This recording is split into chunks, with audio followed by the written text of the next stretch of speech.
Welcome back, Video Game Voting Vanguard. It's your boy P City Substance here. We're here with another episode of WEBISODE Wednesdays. WEBISODE Wednesdays, we'll use the World Wide Web. We're looking to add to the collection, whether it be games, consoles, merchandise, you name it. So, this week, again, I look on different websites and apps, such as Facebook Marketplace, Craigslist, that's still around, but I don't use it too much. OfferUp, Let Go, eBay, Amazon, you name it. So this week I was on Facebook Marketplace, and again, I'm on my handhelds because right now they're probably, for the most part, are the most cheapest and most available consoles that you can get your hands on. So I came across a Game Boy Color. This is it right here. I was happy to add this to the collection. This is actually like my favorite color, green, so I was excited about that. I picked this up from a guy on the Facebook Marketplace for $20. Still works, has the battery cover and all. So I was excited. I'm so excited to have this added to the collection. So I'm gonna give you a little bit of information about the Nintendo Color.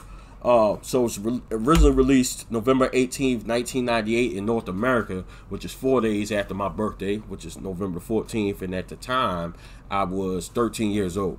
So the launch titles with the Nintendo Game Boy Color was Tetris DX, Wario Land 2, and Pocket Bomberman, which I have never seen. So I would imagine that game is pretty popular and probably rare, because Bomberman games are normally rare and hugely sought after.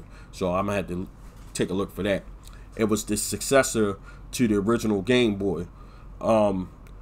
Its best-selling game to date is the Pokemon Gold and Silver. Combined, they sold 14.5 million copies here in the United States, which is insane. You guys all know about the Pokemon craze that was back then. I was a part of that. I was in my preteen years in middle school. Pokemon was insane at that time. So, this was the first of the Game Boy series that included color, but it still was not a backlit screen. So, if you guys aren't familiar with a backlit or frontlit screen, that makes the screen and the visibility way better. So, it's no longer in that grayish yellow color, but now it's in color, but still not backlit. So the screen's okay, but you probably, like, especially nowadays, I'm a lot older than 11. I'm 22, 23 years past that. So my eyes are worse. I'm wearing glasses. So you need light to play that. I mean, it's not horrible. You can play it, but you're going to need some light. You can't play it in the dark. This was, the Game Boy Color was part of the 5th gen of the video games consoles. It was slightly thicker and taller, but had a smaller screen than the Game Boy Pocket. Now, the Game Boy Pocket came out prior to this, and that was in basically went from the yellowish color to the black and white, and this took it from there to the color. Their primary competition was still on the grayscale, which is the Neo Geo Pocket and the Wonder Swan at the time.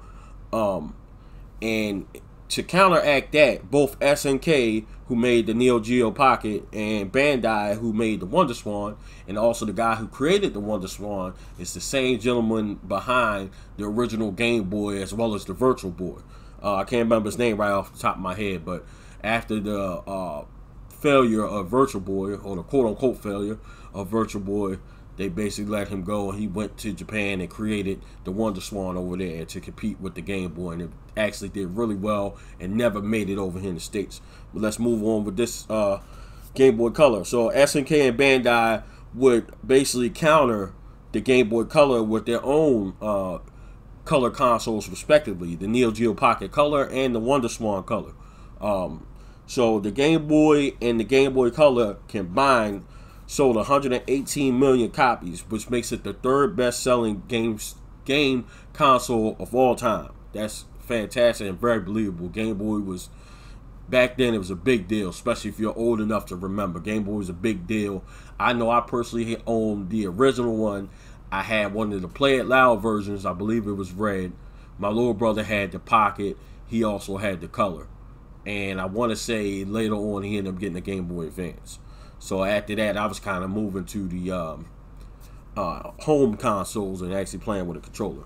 It had a nice lifespan from 1998 to 2003, which is a 5-year run, and that's just in particular for the Game Boy Color itself.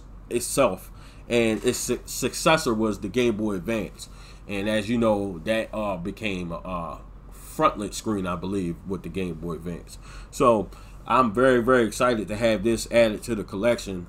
I want to show you guys footage, but last time I went to record some Game Boy gameplay, which I have to use my phone and actually record the screen, it didn't come out very well. So maybe I can devise some kind of contraption to make it where I can get the light to the screen as well as be able to get a good video.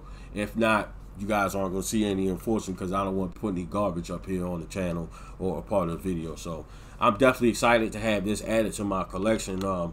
My handhelds are getting up there. I'm going to be doing a game room tour soon. I wasn't sure if I was quite ready. Still some things that I need to organize. You guys know how that can be. So we're going to end the episode on that note. This has been another episode of Webisode Wednesdays. This is your boy P City Substance, and this is the Video Game Voter.